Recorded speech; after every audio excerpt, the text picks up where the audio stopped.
देखो lens maker formula हमने ये पढ़ा कि जब रेयर से डेंसर मीडियम में लाइट रेज आती है, बोलो क्या फॉर्मूला आया था? n2 minus n1 upon r is equal to n2 upon v minus n1 upon u के बराबर आया था। और अगर डेंसर से रेयर में जाएंगे तो क्या आएगा? 1 को 2 से रिप्लेस करेंगे, n1 minus n2 upon r is equal to n1 upon v minus n2 upon u के बराबर आएगा। क्या ये आएगा? आगे देखो, अब लेंस मेकर फॉर्मूले में इन दोनों का हम यूज करेंगे। ध्यान से देखोगे इसको भाई, ये हमने लेंस मेकर फॉर्मूला कर रहे हैं कॉन्वेक्स लेंस के लिए। ये मैंने कह दिया कि ये मेरे पास कोई भी एक कॉन्वेक्स लेंस है, ठीक है। अब यहाँ पे हमने मान लिया कि दिस इज द ऑब्जेक्ट। अब क्या इस कॉन्वेक्स लेंस के पास ये भी स्फेरिकल सरफेस है और ये भी स्फेरिकल रिफ्रैक्टिंग सरफेस है। क्या लेंस मटेरियल कंटिन्यू है या डिसकंटिन्यू है? डिसकंटिन्यू है। केवल इसके अंदर ही तो लेंस मटेरियल है, इसी के अंदर है लेंस का मटेरियल, ना तो इस साइड में ना इस साइड में। मतलब इधर मीडियम 1, इधर मीडियम 2 और इधर भी मीडियम नंबर क्या है? 1 है। लाइट रे यहाँ से गई, यहाँ पे टकराई और जैसे टकराएगी तो मैं कहूँगा भाई it will bend towards the centre of curvature. देखो बेटा, यहाँ से नॉर्मल ड्रा करेंगे और जब नॉर्मल ड्रा करेंगे तो ये क्या करेगी भाई? It will bend towards the normal. अब हमने मान लिया कि लेंस मटेरियल कंटिन्यू है और अगर लेंस मटेरियल कंटिन्यू होगा तो बोलो क्या ये इमेज I1 पॉइंट पे बना देगी? बट हम देख पा रहे हैं कि क्या ये लेंस मटेरियल है वो हमारे पास कंटिन्यू है। अरे क्या लेंस मटेरियल कंटिन्यू है? नहीं है। और जब लेंस मटेरियल कंटिन्यू नहीं है तब हम कहेंगे कि यहाँ हमने कह दिया कि ये सेंटर ऑफ कर्वेचर C2 है, यहाँ से नॉर्मल ड्रा किया, बोलो टुवर्ड्स या अवे? अरे डेंसर से रेयर में अवे फ्रॉम द नॉर्मल। अरे यही तो नॉर्मल है। अगर नॉर्मल की साइड में बेंड करता तो एंगल कम होता, लेकिन किधर जा रहा है ये? Away from the normal. और इसने फाइनल इमेज इस पॉइंट पे बना दी, इसी पॉइंट पे इसने क्या बना दी? इसकी फाइनल इमेज। एक बात ध्यान रखनी है, इस आई इमेज के लिए ये ऑब्जेक्ट का काम करेगा और जब ये I1 इमेज है इसके लिए कौन ऑब्जेक्ट का काम करेगा? ओ किसका काम करेगा? ऑब्जेक्ट का। अगर मैं यूँ कहता हूँ कि भाई लेंस मटेरियल कंटिन्यू है तो क्या मैं स्फेरिकल रिफ्रैक्टिंग सरफेस से ये डायग्राम बना सकता हूँ? ये हमारे पास ऑब्जेक्ट, यहाँ से ये रे गई, हमने कह दिया कि it will bend towards the normal. और कौन से पॉइंट पे इमेज बना दी इसने? I1 पे। बोलो लाइट रे रेयर मीडियम से किस में जा रही है? डेंसर में। ऑब्जेक्ट डिस्टेंस u ले लिया, इमेज डिस्टेंस कितना ले लिया हमने? v1। तो मैं यहाँ पे कह सकता हूँ कि n2 upon v minus n1 upon u is equal to n2 minus n1 upon r। क्या यही होता है? और यहाँ पे जो इमेज डिस्टेंस v को किससे रिप्लेस कर दिया मैंने? v1 से। और ये सरफेस 1 था तो बोलो इसकी रेडियस ऑफ कर्वेचर r1 होगी या नहीं? ये आ गया n2 upon v1 is equal to फिर minus n1 upon u is equal to n2 minus n1 upon r1 के बराबर आ गया। सही है। अब यहाँ पे हमने कहा कि लेकिन लेंस मटेरियल कंटिन्यू नहीं था, कंटिन्यू नहीं था, तब हम कहेंगे कि ये लाइट रे डेंसर से कैसे मीडियम में जा रही है? रेयर में जा रही है। यहाँ पे लाइट एंटर करने के बाद डेंसर से किस में जा रही है? रेयर मीडियम में जा रही है। और जैसे ही डेंसर से रेयर मीडियम में जाएगी तो देखो ये वाला हमारे पास सरफेस बना और यहाँ से मैं कहूँगा कि भाई ये हमारे पास कहाँ से कहाँ जा रही है बच्चों? डेंसर से रेयर मीडियम। बोलो इसका जब मैं बनाऊंगा तो यही वाला डायग्राम बनेगा और जब ये डायग्राम बनेगा तो यहाँ से देखो ये लाइट रे अगर लेंस मटेरियल कंटिन्यू था तो बेटा यहाँ पे इमेज किसी पॉइंट I1 पे बना रही थी, लेकिन क्या लेंस मटेरियल कंटिन्यू था? नहीं था। क्या इसने फाइनल इमेज आई इस पॉइंट पे बनाई?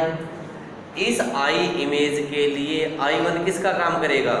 ऑब्जेक्ट का। क्या ऑब्जेक्ट डिस्टेंस मेरे पास v1 हो गई और क्या इमेज डिस्टेंस क्या मेरे पास v के बराबर हो गई। अब देखो डेंसर से कौन से मीडियम में, रेयरर में, और जब डेंसर से रेयरर मीडियम में जाता है तब हमने बताया था कि n1 upon v minus n2 upon u is equal to n1 minus n2 upon r के बराबर होगा। बोलो v तो v है और u कितना आपके पास है, v1, यह है n1 upon v minus n2 upon v1 is equal to n1 minus n2 upon, और रेडियस ऑफ कर्वेचर इस सरफेस की r2 होगी। ये क्वेश्चन नंबर कितनी हो गई, सेकंड हो गई।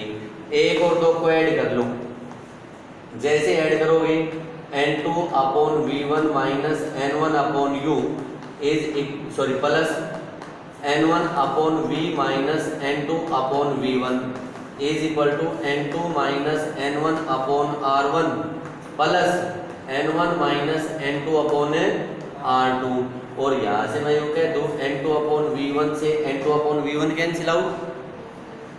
लेफ्ट साइड से क्या कुछ कॉमन आ रहा है, n1 कॉमन आ रहा है, n1 into 1 upon v minus 1 upon u is equal to, क्या राइट साइड से कॉमन ले सकते हैं हम, क्या कॉमन आएगा, n2 माइनस n1 तो कॉमन नहीं आ रहा, पहले में तो n2 माइनस n1 है, दूसरे में n1 माइनस n2 है। क्या n1 माइनस n2 को n2 माइनस n1 में कन्वर्ट कर सकता हूं मैं, क्या कॉमन लेके, माइनस का कॉमन लेके, और ये आ गया n2 minus n1 upon r2, और ये आया n1 into 1 upon v minus 1 upon u is equal to n2 minus n1 into 1 upon r1 minus 1 upon r2, और मैं इसको ये भी कह सकता हूँ कि 1 upon v minus 1 upon u is equal to n2 minus n1 upon n1 into 1 upon r1 minus 1 upon r2, और ये आया हमारे पास 1 upon v minus 1 upon u is equal to n2 upon n1 minus 1 into 1 upon r1 minus 1 upon r2, और n2 को n मान लियो और rare medium का n1 इज इक्वल टू 1, और ऑब्जेक्ट मैंने अगर इन्फिनिटी पे मान लिया तो इमेज कहाँ पे बनेगी, फोकस पे, ये f हो गया, यह 1 upon f is equal to n minus 1 into 1 upon r1 minus 1 upon r2, and this formula is known as, कौन सा फॉर्मूला, लेंस मेकर फॉर्मूला। ये कौन सा फॉर्मूला हमारे पास है, this is the lens maker formula. किसी कोई डाउट है तो पूछ लो, है कोई डाउट। अब देखो इसमें क्या करते हैं, अब यहाँ पे हमारे पास एक टर्म आई 1 upon f is equal to 1 upon f equals to n2 minus n1 upon n1 into 1 upon r1 minus 1 upon r2। ये क्या है कि अगर हमारे पास n1 सराउंडिंग का रिफ्रैक्टिव इंडेक्स और n2 मटेरियल का, अगर सराउंडिंग का रिफ्रैक्टिव इंडेक्स है वो लेस है एज कंपेयर टू मटेरियल, तब हम कहेंगे कि अगर हमारे पास वो कॉन्वेक्स लेंस था तो कॉन्वेक्स लेंस ही रहेगा, अगर कॉनकेव लेंस था तो वो कौन सा लेंस रहेगा, कॉनकेव लेंस ही रहेगा। मतलब कहने का ये हो गया कि ये कॉन्वेक्स लेंस है, इसका रिफ्रैक्टिव इंडेक्स n2 है, सराउंडिंग का n1 है, n1 लेस देन n2, तब आपसे पूछ ले कि भाई which type of lens will it act, तो कॉन्वेक्स था तो कॉन्वेक्स ही, और कॉनकेव था तो कॉनकेव ही।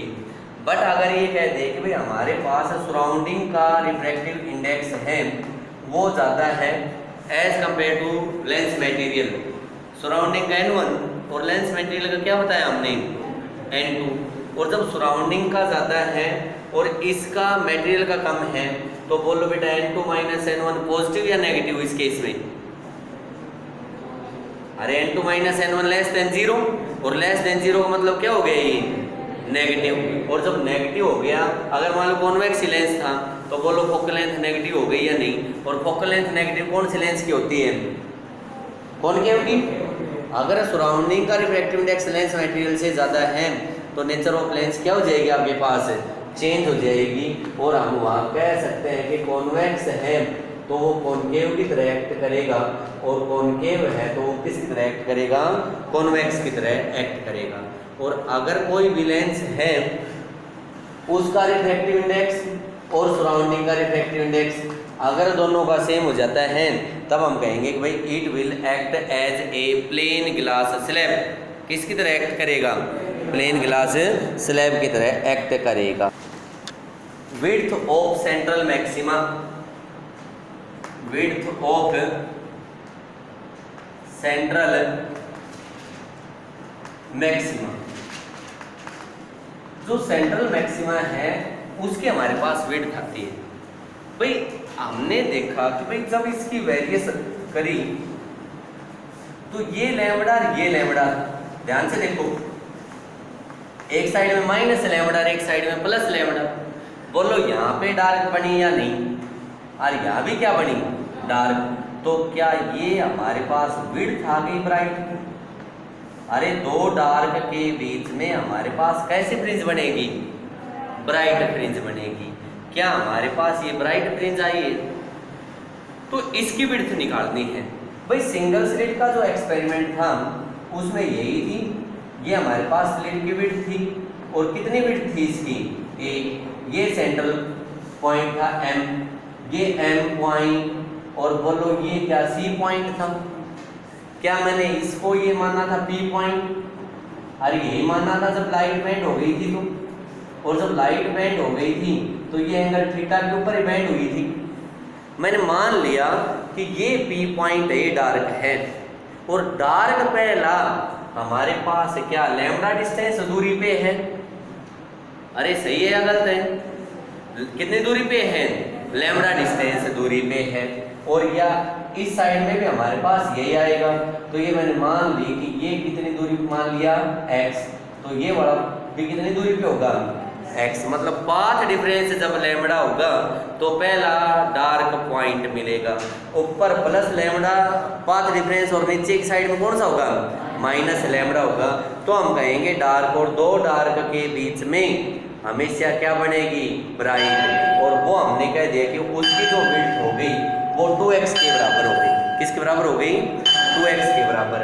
हमने ये बताया था कि पाथ डिफरेंस है वो आया था a sin ऑफ थीटा के बराबर, और मैंने पहली डार्क के लिए पाथ डिफरेंस लैम्बडा लिया, lambda is equal to a sin of theta, और ये आया हमारे पास sin theta is equal to lambda upon a। और अगर मैं कह दूं कि थीटा है वो वेरी स्मॉल है, तो क्या आपके पास sin theta is nearly equal to theta, and we can say that theta is nearly equal to lambda upon a। किसी को कोई डाउट, सही है। दूसरा मैंने बताया कि ये एंगल थीटा और स्लिट और स्क्रीन के बीच की डिस्टेंस कितनी है, d। ये x है, ये d है, क्या टेंजेंट थीटा निकाल ले, बोलो टेंजेंट थीटा किसके बराबर आएगा, x बाई d।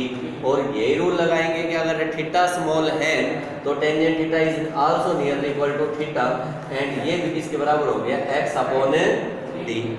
एक और दो से लेफ्ट हैंड साइड बराबर है तो राइट हैंड साइड में क्या आएगी, बराबर, x upon d is equal to lambda upon a, और x is equal to lambda d upon a के बराबर आ गया। ये लैम्बडा d अपॉन a, तो ये भी कितना आ गया, लैम्बडा d अपॉन a। तो टोटल विड्थ हो गई 2x is equal to 2 lambda d upon a के बराबर आ गया। This is the width of the central maxima, this is the width of the central maxima. किसी को कोई डाउट, आगे थोड़ा सा और बताते हैं। Difference between single slit and double slit, single slit में और डबल स्लिट में। पहले मेरे को ये बताओ, सिंगल स्लिट के लिए हमारे पास एक सोर्स होता है या सो मैनी सोर्स होते हैं, एक सोर्स कहाँ होता है। मैंने ये बताया था कि इस स्लिट का हर एक पॉइंट है, बोलो लाइट दे रहा है या नहीं, तो लार्ज नंबर ऑफ सोर्स होते हैं। लेकिन डबल स्लिट के पास हमारे पास दो मोनोक्रोमेटिक सोर्स होते हैं। सिंगल स्लिट डायफ्रैक्शन है वो लार्ज नंबर ऑफ सोर्सेज कि जब लाइट एक दूसरे के ऊपर इंसिडेंट होती है तो वो इफेक्ट होता है, लेकिन जो हमारे पास डबल स्लिट एक्सपेरिमेंट है, इंटरफ्रेंस है, वो दो मोनोक्रोमेटिक सोर्स से लाइट इंसिडेंट होगी तो वो इफेक्ट होगा। डबल स्लिट की हमने वेरिएशन ऑफ इंटेंसिटी बताई कि सेंट्रल मैक्सिमा की सबसे ज़्यादा, और उसके बाद इंटेंसिटी कंटिन्यूसली क्या होगी, डिक्रीज होगी। बट सिंगल स्लिट के लिए हम क्या कहेंगे कि हमारे पास इंटेंसिटी है वो हमारे पास सभी की क्या रहेगी, सेम रहेगी।